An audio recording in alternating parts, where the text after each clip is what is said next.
Back to our weather team tracking this winter blast. Here's another live look outside. Blistery cold day. Temperatures going to continue to drop. Team coverage with David Paul and Tim Pandajis. David, what are we seeing at this moment? Well, it's cold, and we've had that wind all day as well, so it feels colder than it actually is. Feels like it's in the 30s. We're currently 42 at Bush Intercontinental Airport, 23 degrees colder than yesterday at this time, and that dew point at 29, very dry air in the lower atmosphere. Sugar Land, you're 43, Tomball's 42, Hobby 45, Huntsville's 39, Brenham is at 35, but all temperatures across the area well above freezing right now. But look at the change across the board from the past 24 hours. Yesterday at this time, almost 40 degrees warmer in Huntsville than right now. It is 42 degrees colder right now than yesterday at this time in Brenham right now. Oh, what a shock to the system this has been. Now the radar's busy. I mentioned that dry air. That is stopping or evaporating most of this precipitation from ever reaching the ground.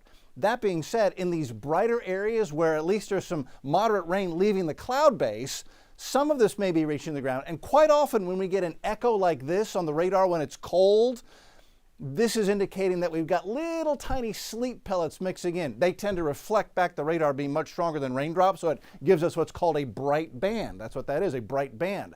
That being said, most if not all of that at the moment not reaching the ground because the air is just so dry. And you can see it's depicting light sleet showers up here from Beat Eyes to Shiro to Bryan College Station and Huntsville. But again, I checked my weather watchers up here, and within the last hour, no reports of any sleet so far.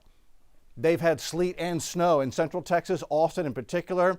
And Tim, the question is, will any of this winter weather that's so tantalizingly close to Houston get in here overnight? You know, temperatures will drop, David, and you mentioned how dry the air is. So here's a look at those dew points across the region, most of which are in the 20s and 30s, with the exception of where the radar returns were showing the frozen precipitation. Those dew points are in the teens. Now, you said it great, David. Now, when that precipitation is falling from the sky, it's falling into this dry air mass, and it's evaporating before it reaches the ground. And a lot of times that also helps to draw the temperatures down as well, which is why the radar is indicating there could be some frozen precipitation aloft, evaporating before it reaches the ground. The bigger picture, yeah, there's a lot of action off towards the west, but also that's dealing with the dry air, so most of that isn't reaching the ground either. Now, cold air will continue to pour in from the north overnight tonight.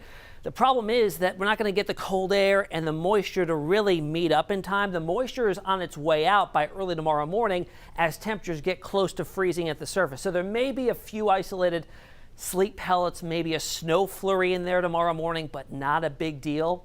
And by the early afternoon, probably before then, skies will clear out, temperatures will warm into the upper 40s and lots of sunshine. But the chill does stick around not only for tomorrow, but into the weekend, warming some, but staying below average in early next week. And David, the long range does show this chilly air persisting through the rest of January at least? Yeah, this is the thing. The second half of January, from now through the end of the month, even into the first part of February, is looking cold.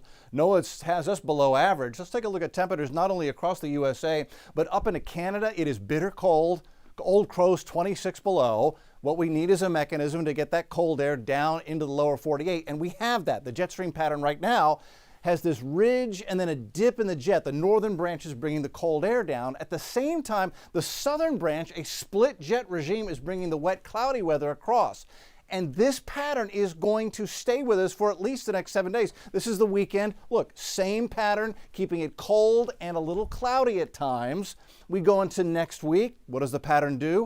It stays the same. Tuesday, look at this, still grabbing the cold air, sending it south, still sending some clouds and a little rain chance overhead from the Pacific. And this split jet continues to be the pattern for the next week, at least through next Thursday. There's the cold air delivery system. There's the clouds and a slight rain chance delivery system.